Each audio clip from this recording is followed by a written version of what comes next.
Bismillahirrahmanirrahim. Alhamdulillahirabbil alamin. Allahumma sholli wa sallim ala sayyidina Muhammad wa ala alihi wa sahbihi wa sallim. Assalamualaikum warahmatullahi wabarakatuh. Jumpa dengan saya lagi, Neng Eva. Gimana kabarnya sahabat hikmah semuanya hari ini? Yang soleh dan solehah, yang baik hatinya, yang cantik dan yang ganteng lahir batinnya, yang tidak sombong, rajin menabung, serta rajin sedekah. Semoga hari ini sehat-sehat walafiat dan dalam lindungan Allah Subhanahu wa Ta'ala. Dan semoga kita semuanya mendapatkan kucuran rahmat, keberkahan, dan keridhoannya, serta mendapat syafaat baginda Rasulullah Shallallahu Alaihi Wasallam, baik ketika di dunia maupun di akhirat kelak. Amin, amin, amin, ya robbal alamin. Baik sahabat hikmah semuanya, sebelumnya saya akan menjelaskan bahwa video ceramah YouTube ini dibuat tidak untuk menyinggung siapapun ataupun tidak untuk merendahkan siapapun. Dan juga video ceramah ini dibuat untuk umum dan bagi siapa saja yang mau mengambil pelajaran, manfaat, serta hikmah di dalamnya, serta untuk pertumbuhan dan perkembangan jiwa kita setiap harinya. Jadi semangat terus belajar berbenah jiwa. Dan juga video ceramah YouTube ini dikhususkan untuk para salikin dan para murodin, yaitu orang-orang yang menapaki jalan ruhani menuju Allah Subhanahu wa Ta'ala, atau para pejalan ruhani, atau kita sebut juga dengan para pejalan sufi, ya. Ya, ketahuilah bahwa salikin dan murodin itu bedanya. Kalau salikin adalah orang yang berniat, beritikad menapaki jalan ruhani, berjalan menuju Allah Subhanahu wa Ta'ala. Kalau murodin yaitu orang yang dikehendaki oleh Allah, yang diridhoi oleh Allah untuk didekatkan kepadanya, untuk mengenalnya. Itulah perbedaannya. Namun secara syariat, salikinlah yang bagus, karena salikin itu memiliki niat sendiri gitu. Beda halnya kalau murodin itu Allah yang menginginkan gitu ya. Jadi salikin itu tetap lebih baik dalam pandangan syariat, karena bagaimanapun yang melakukan ini ibaratnya medianya itu kan jasad kita, badan kita. Tentu dalam syariat salikin yang lebih baik, yang lebih bagus gitu ya. Bismillahirrahmanirrahim. Kita lanjutkan ya pelajaran yang kemarin itu kan tentang Al-Hikam kajian ke-51 ya, ke-51, 52 dan 53 amalan yang paling diterima. Nah, kita lanjutkan lagi lanjutkan lagi yang ke-54 ya. Oh iya, bagi para subscriber baru, saya ucapkan terima kasih banyak dan selamat bergabung, selamat belajar mengaji di sini. Kita sama-sama belajar ya, karena sampai kapanpun kita adalah pelajar di muka bumi ini. Tak peduli kedudukan kita sebagai apa, sebagai siapa di dunia ini, tentu kita semua adalah pelajar. Walaupun misalkan sudah menjadi guru, ya belajar mengajar, belajar istiqomah juga, karena istiqomah itu tidak hanya seorang murid saja, tidak hanya seorang salikin saja, seorang guru, seorang pengajar, direktur, dokter gitu kan, atau misalkan pejabat, atau misalkan para pengusaha, siapapun kedudukannya, tentu kita ini kan diwajibkan untuk bertolabul ilmi, dan sebaik-baik orang yang bertolabul ilmi itu adalah orang yang mengamalkannya secara istiqomah gitu. Jadi kita sama-sama belajar di sini ya. Nah, kita lanjutkan lagi yang ke-54 ya. Bismillahirrahmanirrahim. Awalu wajibin alal insani ma'rifatun ilahi bistiqoni. Dan yang pertama wajib bagi manusia adalah mengenal Tuhannya dengan yakin. Kitab Al-Hikam kajian ke-54. Bismillahirrahmanirrahim. Datangnya ilham dari Allah kepadamu tak lain agar kau mendatanginya. Saya ulangi, datangnya ilham dari Allah kepadamu tak lain agar kau mendatanginya.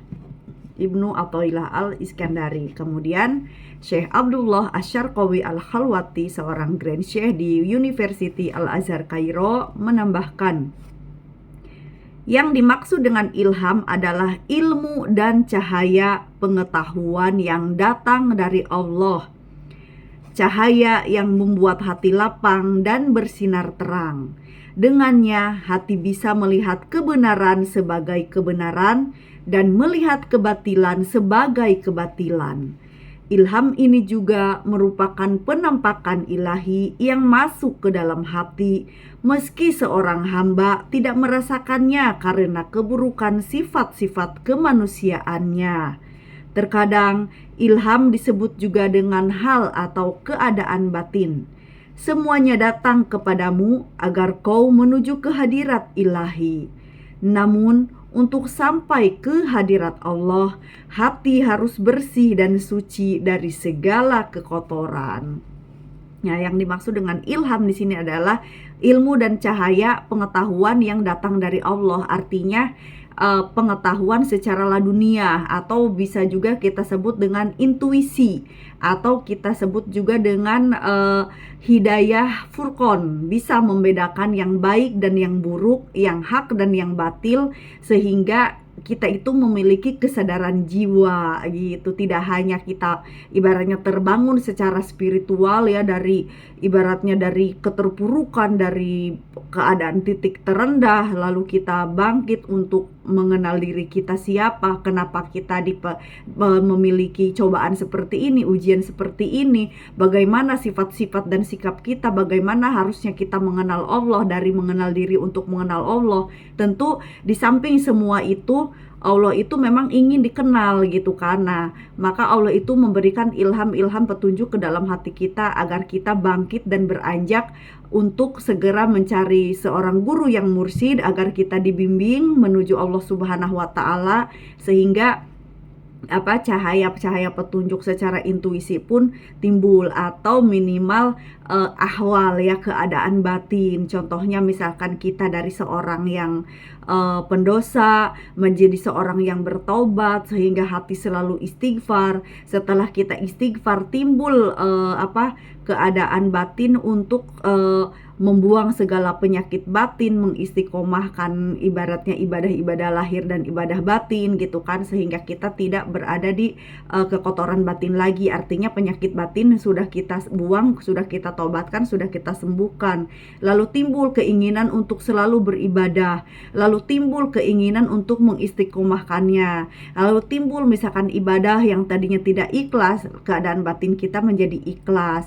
Dari ikhlas, karena seringnya istiqomah ikhlas, kita timbul rasa sabar atau rasa qanaah atau rasa syukur, terus beranjak. Jadi keadaan batin kita itu makin meningkat, karena ibadah batin itu merupakan makom-makom perjalanan yang kita tuju adalah Allah. Tentu Allah itu akan memberikan petunjuk-petunjuknya ke dalam hati kita gitu, secara intuisi atau secara ladunia gitu. Di samping kita belajar juga kepada seorang guru yang mursyid. Tentu kalau hati kita sudah bersih, maka kita itu akan bisa merasakan gitu. Jadi tahu yang mana pengetahuan ladunia, yang mana misalkan yang berasal dari akal, yang mana berasal dari akal yang terhubung kepada Allah, ataupun akal yang terhubung dari iblis atau syaitan. Tentu kita akan bisa membedakannya. Jadi itu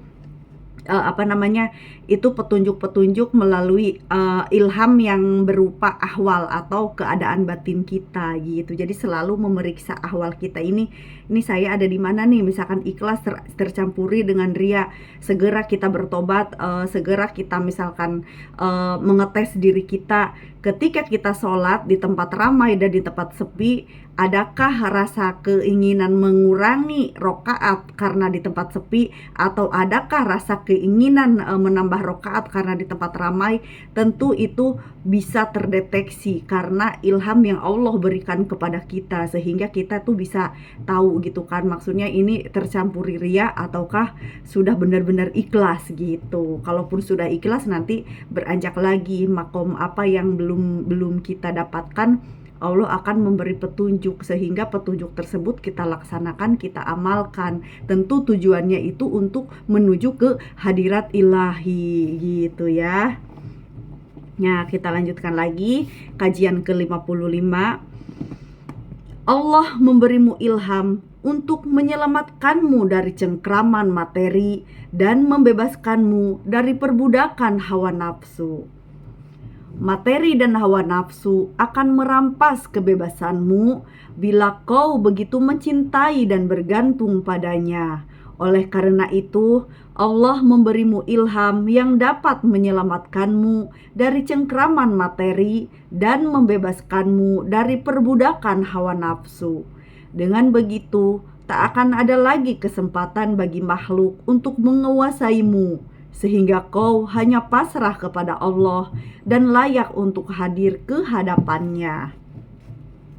Allah memberimu ilham untuk menyelamatkanmu dari cengkraman materi dan membebaskanmu dari perbudakan hawa nafsu. Artinya, ketika Allah memberikan kita ilham, maka kita juga akan mengetahui yang mana sih kita itu beramal atau beribadah atau berbuat baik yang dicampuri hawa nafsu atau yang benar-benar lillahi ta'ala. Kita tentu akan membedakannya seiring waktu berjalan. Awal-awal kadang seorang salikin itu akan ada di fase kebingungan. Kebingungannya itu yang mana sih suara hati, yang mana yang berasal dari pikiran, yang mana yang tentang ladunia gitu kan, atau yang mana yang kata-kata yang hanya berasal dari alam bawah sadar. Tentu kita nanti akan bisa membedakannya. Kalau yang namanya ladunia itu ilmu yang langsung Allah berikan ke dalam hati kita. Jadi suara hati Allah yang bicara langsung ke dalam hati kita gitu ya. Jadi tanpa biasanya sih hal itu tuh tanpa belajar, tanpa belajar terlebih dahulu, tanpa harus puasa di misalkan pengen ini pengen itu, tanpa harus begitu. Biasanya Allah tuh memberikan langsung gitu tanpa perantara, jadi langsung ke hati kita gitu kan.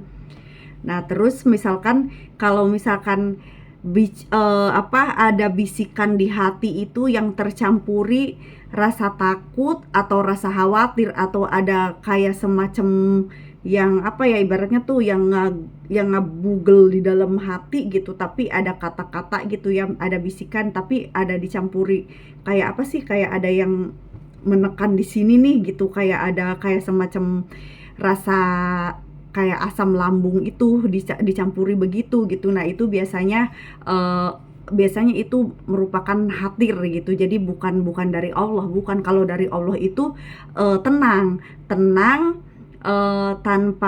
tanpa dipikir dulu, tanpa kita harus bertanya-tanya dulu, terus tapi benar gitu. Nah itulah intuisi atau laduni gitu. Tapi kalau misalkan ada juga yang laduni yang langsung terhubung dengan akal, itu juga biasanya benar gitu, sesuai kenyataan. Tapi kalau ada yang dicampuri dengan rasa khawatir dan gundah gulana, terus itu tidak sesuai kenyataan, yaitu biasanya berasal dari setan yang ingin menjerumuskan kita dari kebenaran gitu ya. Jadi nanti akan bisa tahu dengan sendirinya insya Allah ya, saya doakan.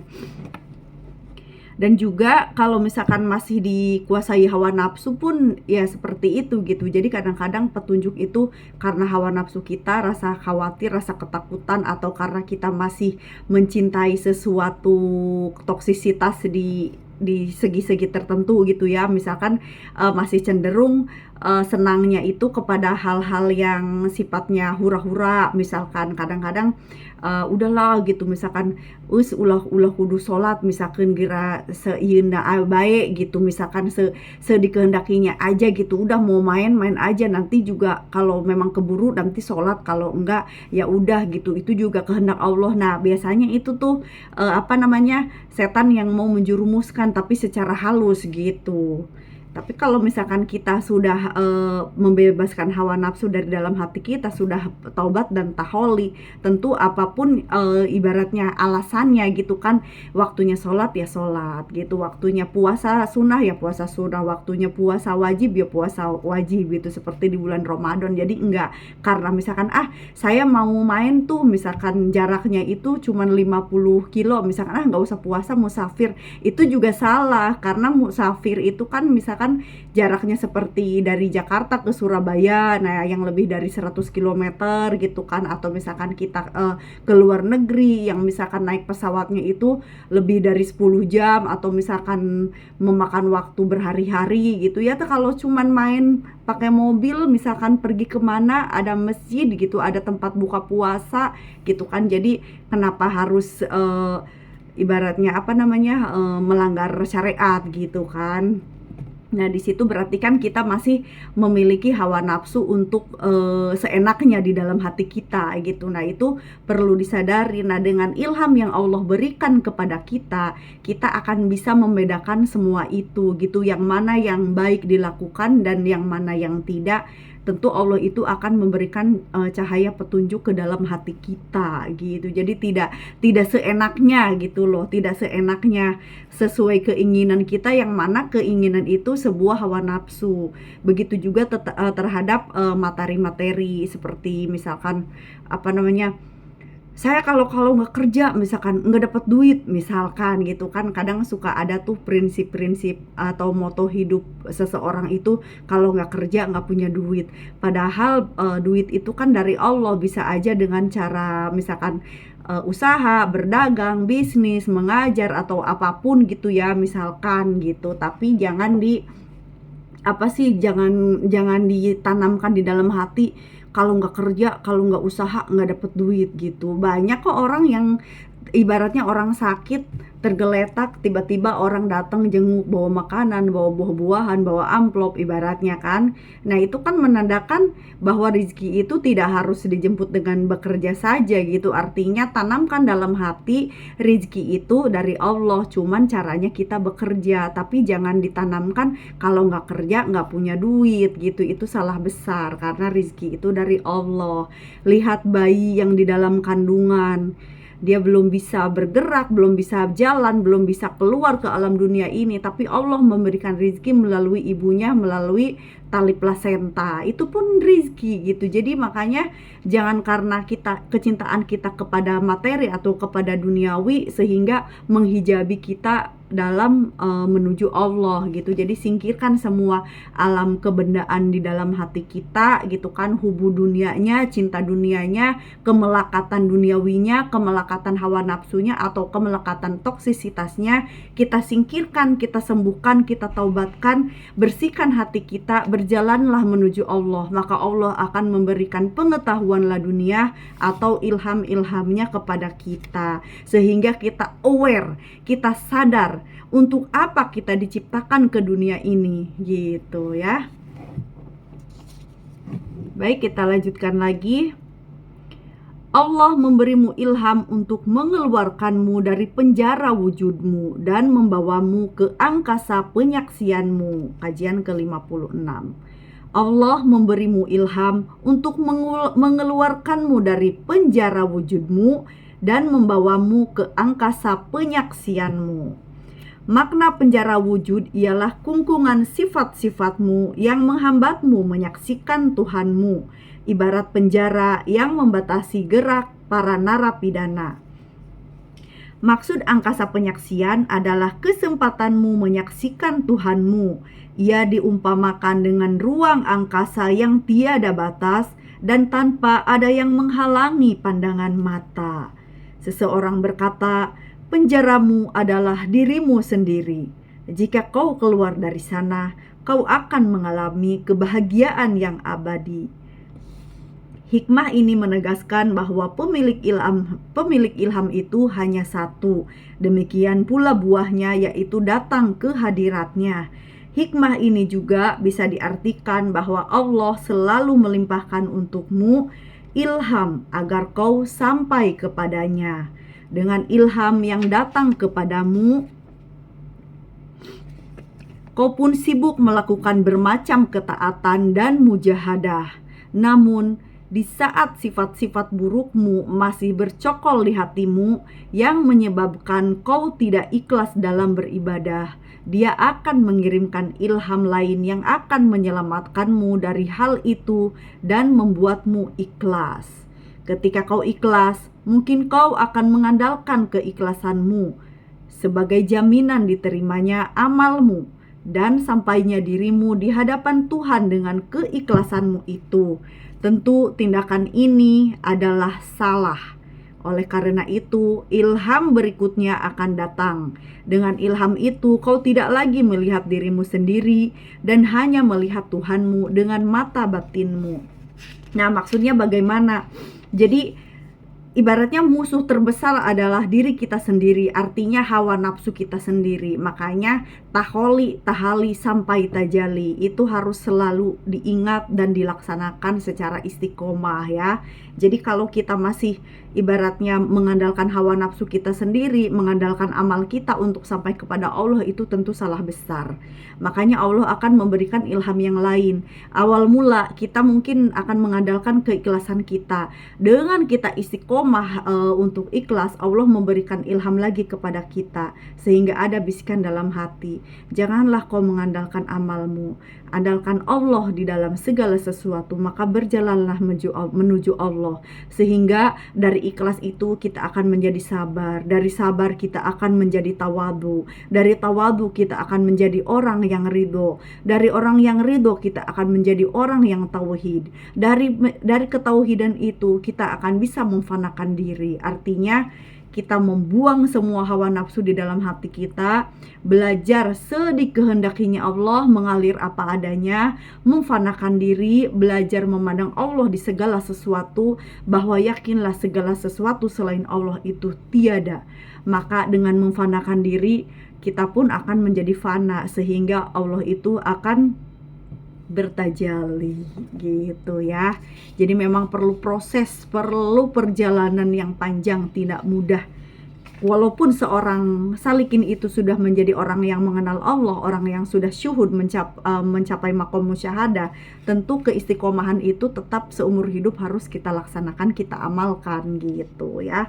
Jadi tidak hanya misalkan sudah sampai terus misalkan seenaknya saja, tidak. Justru semakin arif semakin haus ilmu, karena ilmu itu ya memang seumur hidup kita harus kita gali gitu kan, kita maknai gitu.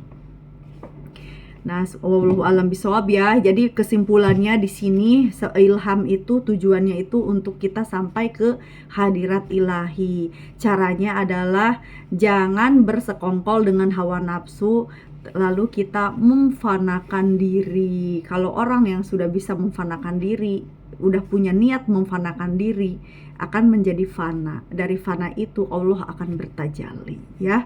Wallahu alam bisawab. La haula wala quwata illa billahil aliyyil azim. Rabbana la tuzigh qulubana ba'da idh hadaitana wa hab lana min ladunka rahmah innaka antal wahhab. Walhamdulillahi rabbil alamin. Cukup sekian, semoga bermanfaat dan semoga bisa diamalkan dalam kehidupan sehari-hari. Ingat, hawa nafsu adalah musuh terbesar bagi kita. Untuk orang-orang yang mau memfanakan diri, maka harus bisa belajar mengendalikan hawa nafsunya di dalam dirinya sendiri. Itu yang utama. Artinya ketika kita mau melaksanakan sesuatu, jangan suka memaksakan diri atau memaksakan kehendak orang lain.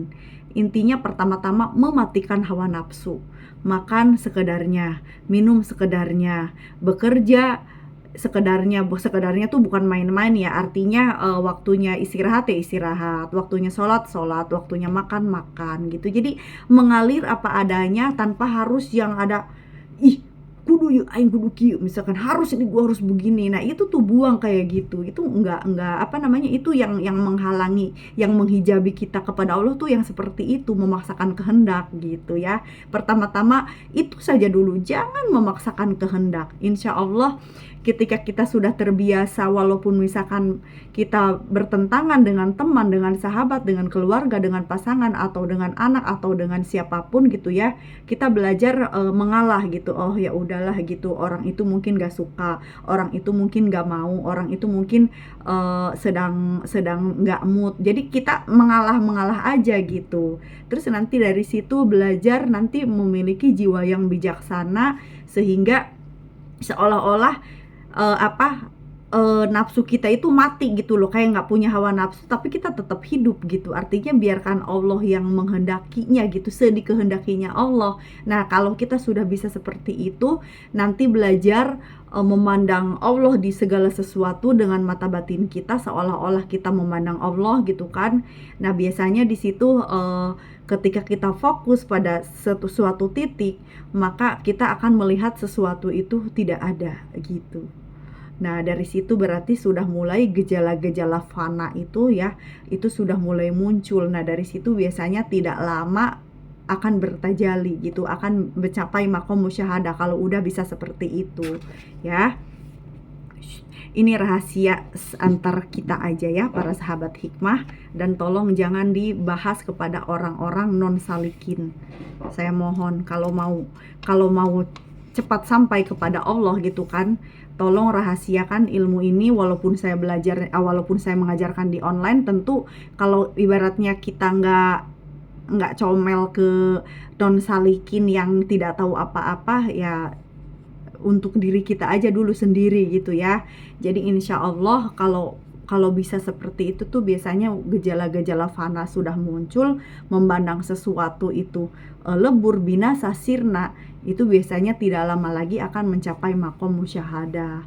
Namun jangan diceritakan kepada orang-orang non salikin, dan kepada sesama salikin pun sebaiknya tidak usah dibahas. Kalau mau nanya, tanyalah kepada seorang guru yang mursyid di sekitaran kita, atau kalau butuh sharing, konsultasi lebih lanjut, silahkan DM di IG hikmah.neng.eva gitu. Jadi kalau mau konsultasi, mau sharing lebih lanjut, di IG saja, tolong jangan di komentar, karena di komentar itu yang sifatnya ringan-ringan saja ya. Kalau untuk tentang pengalaman rasa atau zauk itu silakan di DM di IG saja ya. Oke, wallahu alam bisawab, la haula wala quwata illa billahil aliyil azim. Saya mohon maaf kalau ada kekurangan dan kesalahan dalam menyampaikannya. Saya hanya manusia biasa yang belajar dan terus belajar. Ambil baiknya dan buang buruknya, dan semoga bermanfaat. Minal aidin wal faidin, mohon maaf lahir dan batin. Wassalamualaikum warahmatullahi wabarakatuh. Orang baik pandai mengambil hikmah, sehat lahir dan batin is the best always. Syukran jazilan.